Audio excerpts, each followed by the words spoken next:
mar es una parte fundamental de la cultura vasca, sustento de muchas familias y recurso fundamental de nuestra economía.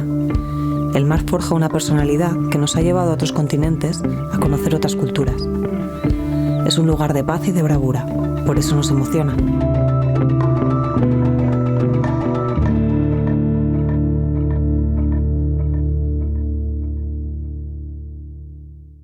Las cofradías vascas han sido un pilar en nuestra sociedad. De allí salen historias apasionantes, como las que vamos a escuchar. Esto es Nunca navegarás solo, cuarto y último capítulo del Gran Paso. En este capítulo, el mar se convierte en protagonista a través de nuestros dos invitados. Josemari Posikbisi dejó su trabajo de oficina para poder vivir su pasión por la pesca y el mar. Hay que ser en esta vida un poco valiente, que la vida es corta y tenemos que hacer lo que nos gusta, e intentar al menos. Y Xabier Irujo, director del Centro de Estudios Vascos de la Universidad de Nevada, nos contará una historia de búsqueda constante, de viajes, de identidad y de exilio. Un ejemplo de habitabilidad del desierto eran los pastores vascos. Xabier Irujo nos cuenta desde Reno, Estados Unidos, su vivencia en Islandia. Cómo se mantiene una identidad cultural con una historia de exilios.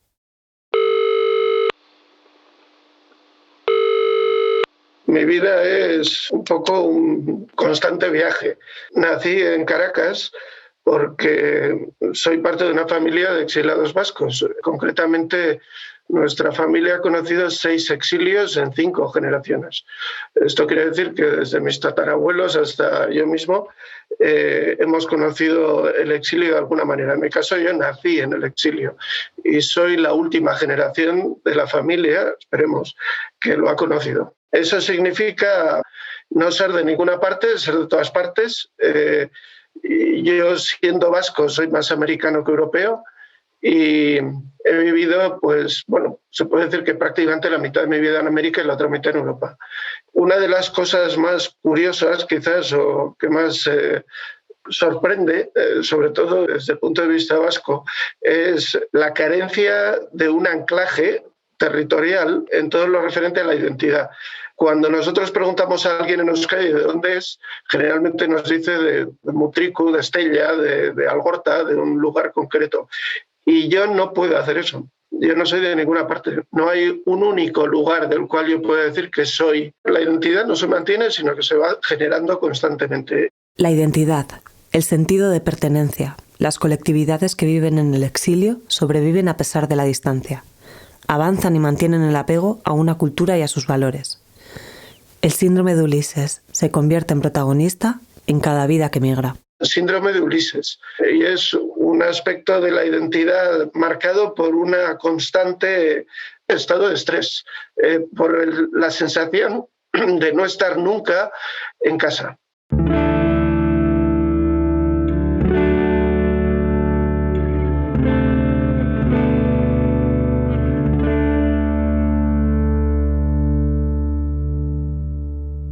La razón de ser de un centro de estudios vascos en Reno es que en origen este centro fue un centro de estudios de la estepa, digamos, del desierto de Nevada. Entre las gentes que poblaron las estepas de Nevada están los pastores vascos.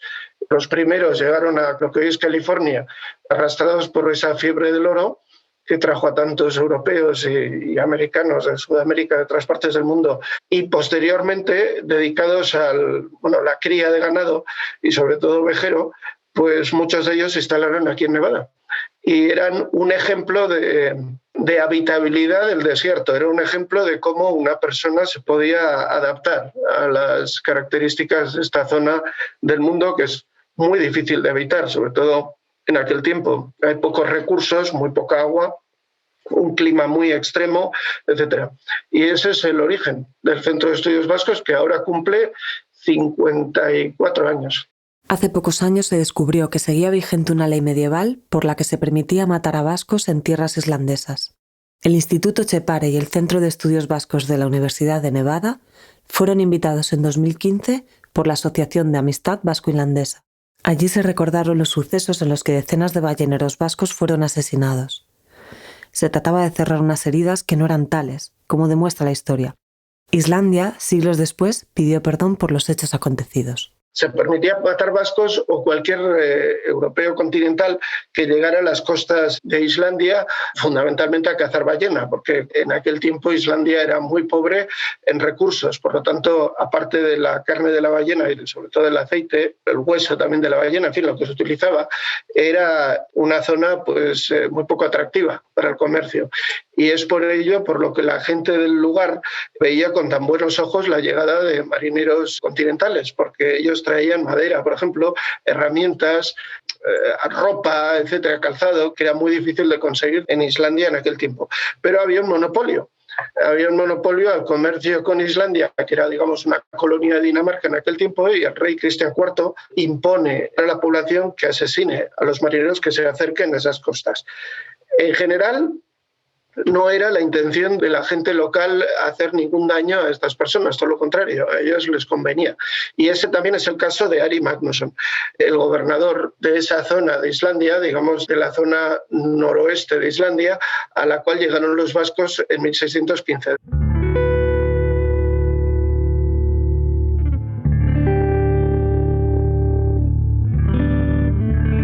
Lo que ocurre es que a causa de la tormenta que tiene lugar el 20 de septiembre de ese año, estos marineros se ven forzados a pasar todo el invierno allí. Y eso cambia las tornas completamente. El gobernador ve en ello un peligro cierto de que lo delaten por hacer negocio ilegal, obviamente, con estos marineros, y que por lo tanto le cueste el puesto de gobernador, incluso la vida. Entonces entiende que la única opción que tiene es eliminar a estos 86 hombres que se vieron obligados a pasar el invierno allí. La excusa que utiliza es que son piratas y que, como tienen que pasar el invierno allí, van a causar muchos estragos entre la población local, que ya de por sí era bastante pobre. Alimentar a 86 personas es algo difícil, sobre todo en invierno, y se organiza esta matanza, que tiene lugar en 3 días sucesivos de una manera brutal, lo cual indica que probablemente utilizó a algunos de los expresidiarios que había atraído a esta zona de Islandia para poblarla. Pasado, presente y futuro visto desde ópticas distintas, pero al fin y al cabo conectado con la esencia de nuestra tierra, una parte fundamental de nuestra historia. A pesar de la matanza de 1615, los balleneros vascos llegaron a tener muy buenas relaciones con la población local, y obviamente quizás el símbolo de esa interacción sean los pidgin o los diccionarios, los glosarios de palabras islandesas y vascas. Es muy curioso notar que se trata de vocabularios que no tienen nada que ver con los productos de la ballena, sino que son palabras y expresiones ligadas a la interacción cotidiana, día a día de estas personas mientras estaban en Islandia. Sabemos que algunos de estos vascos permanecieron algunos inviernos en Islandia para aprender islandés, y que al mismo tiempo algunos de estos islandeses volvieron con los balleneros a Euskadi para aprender euskera, de forma que hicieran de interlocutores al año siguiente y facilitaran, digamos, el contacto. Sobre todo, facilitaran la diplomacia entre los dos grupos, que no ocurriera lo que ocurrió en 1615 otra vez, y de hecho no ocurrió. No hay ningún otro episodio de violencia de ningún tipo en 100 años. O sea que la convivencia fue pacífica. La mayor parte de la historia de los vascos en Islandia fue la historia de una interacción pacífica y productiva, ambas cosas. Fue un buen negocio y al mismo tiempo fue una relación social, sociocultural muy activa. Y yo estoy seguro que algunos de esos vascos se quedaron en Islandia, y que probablemente algunos de los islandeses que vinieron a Euskadi se quedaron también a vivir durante todos estos 100 años de historia vasco-islandesa. En Malaguisona siempre nos hemos visto reflejados en el espejo del aventurero ballenero vasco, nuestros astronautas de la época. Esas personas que viajaban por necesidad, pero que luego les movía la curiosidad por descubrir nuevos lugares. Forjú Malaguisona es lo que en Islandia llamaban a los pescadores vascos, la definición de una persona que puede parecer ruda en un primer encuentro, pero una personalidad honesta y generosa. Personas en las que puedes confiar. Malaguisona yo creo que hace referencia más al carácter, o sea, una persona mala, Pero hay muchas más. Por ejemplo, una expresión muy bonita que aparece en los pidgins es ongietorri chapelgorri, que sería algo así a día de hoy, ongietorri chapelgorri, bienvenido boina roja. Como rima, en euskera, ongietorri chapelgorri es una expresión que se decía a la hora de dar la bienvenida a alguien, sin más, una expresión que se sigue utilizando hoy en Euskadi.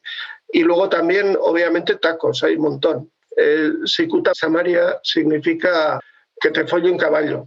Y es una expresión que en castellano también se sigue usando, en euskera también, sobre todo en la zona de Baztán, lo cual es curioso, porque obviamente la mayor parte de estos marineros serían de la costa, pero quién sabe. Y, por ejemplo, al vino le llaman Navarra, lo cual, bueno, nos da una pista de cuáles eran las líneas comerciales, ¿no?, de aquel tiempo. Probablemente el vino que llevaban estos marinos era navarro, la sidra, sabemos que bebían mucha sidra, sería guipuzcoana o vizcaína, pero el vino provenía del sur, de Navarra. Bueno, los diccionarios nos dan muchas pistas sobre cómo vivían y quiénes eran aquellas personas. Son casi 900 palabras, que se reúnen en 4 diccionarios. La historia, ya sabéis, termina abruptamente con el Tratado de Utrecht y la imposición de un monopolio británico sobre esos mares, y por lo tanto los vascos peninsulares, los vascos de Guipúzcoa, Vizcaya, ya no pueden acudir más a esas zonas a pescar. Ahora, eso abre posteriormente el mercado de la Compañía de Caracas en Venezuela. Las cofradías, fundamentalmente de Guipúzcoa, pero también la propia hermandad, la propia provincia, tiene todos los recursos necesarios, o sea, los buques, etcétera, y buscan un nuevo mercado, y ese mercado se convierte en la Capitanía General de Caracas de aquel tiempo. Y entonces, a partir de 1712, o sea, en cuanto se termina por Utrecht el negocio, digamos, en Islandia, comienza el negocio en Venezuela, que dura aproximadamente, pues, como 60 años de un negocio muy lucrativo.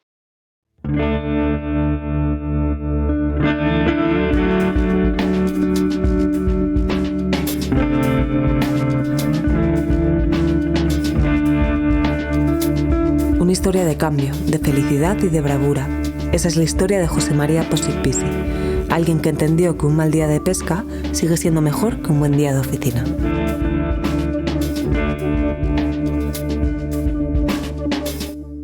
Hace unos años yo era informático, pero siempre me ha gustado pescar desde pequeño. He tenido contacto con la mar, pues desde los 6 años empecé a nadar.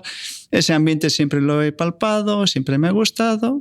Al final, pues decidí hacer un cambio en mi vida y hoy en día soy arrantzale. En su día estudié informática, he trabajado más de 25 años en informática, incluso en una empresa de autobuses internacional, multinacional, como responsable, pero al final cada uno tiene que hacer en esta vida, que es corta, lo que le gusta. Y hay que intentarlo. Entonces, bueno, es una decisión, o fue una decisión un poco drástica o muy importante, y bien contento, la verdad. Antes estaba a gusto y ahora más a gusto, soy feliz. De hecho, me compré un barquito pequeño que se llama Posic Pisi. El nombre no es casualidad.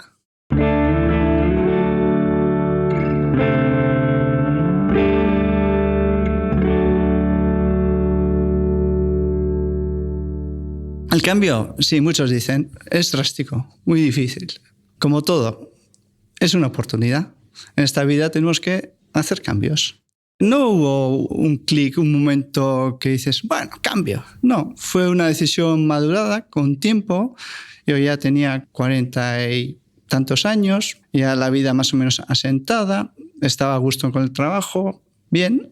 Había conocido también países, pues Brasil, México, Suecia, Bélgica, Inglaterra, Italia.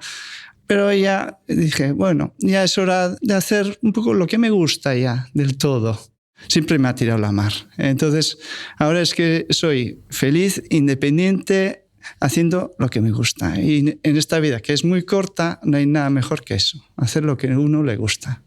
Bueno, yo antes, reuniones, delante de un ordenador, en una oficina, y ahora me encuentro en la mar, normalmente muchas veces un tiempo estupendo, gaviotas y cuando hay suerte hasta delfines saltando al lado del barco. Y eso es que no se puede pagar con dinero. Entonces hay que ser en esta vida un poco valiente, que la vida es corta y tenemos que hacer lo que nos gusta, e intentar al menos.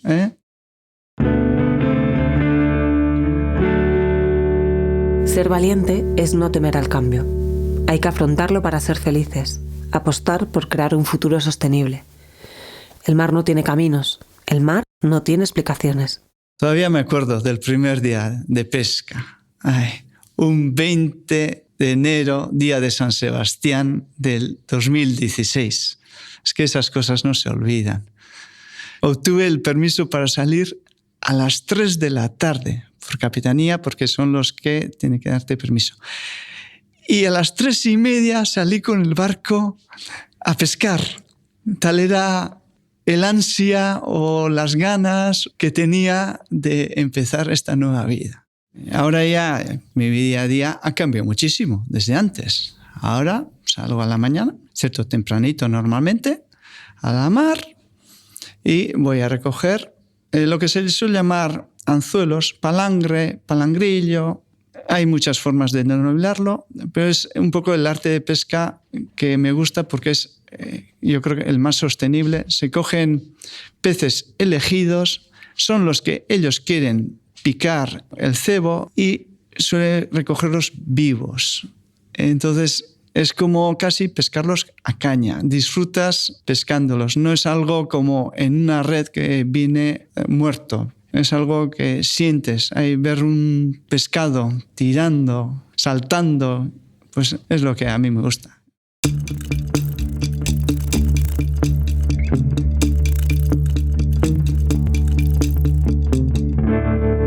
No quiero decir que no sea duro. A veces sí es duro. Es como cualquier otra profesión. Y de hecho hay mucha gente que piensa que la mar es muy duro. Como muchos, como el que se levanta a las 6 de la mañana para ir a una factoría a hacer piezas. Es así. O sea, es un trabajo en el último caso. Pero yo lo disfruto muchísimo porque para mí sigue siendo un hobby. Yo creo que hay futuro. Yo animaría a todos los chavales y chavalas, porque hay poca mujer y ya no es cuestión de fuerza física en muchos casos. Una mujer puede ser capitana de barco perfectamente o mecánica, porque ya la fuerza bruta no existe apenas. Ahora hay maquinaria. Y más se usa para pescar la cabeza que los brazos, como en cualquier oficio normalmente. Antes vivía contento y ahora feliz. El mar y la historia tatuadas en el alma y en la personalidad de un auténtico malaguisona.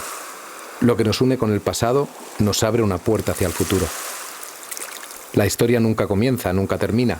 Simplemente formamos parte de ella. Por eso desde Malaguisona queremos agradecer a todos los invitados que han formado parte del Gran Paso. Sin ellos no hubiera sido posible hacer este podcast. Gracias a todos por haberlo hecho posible.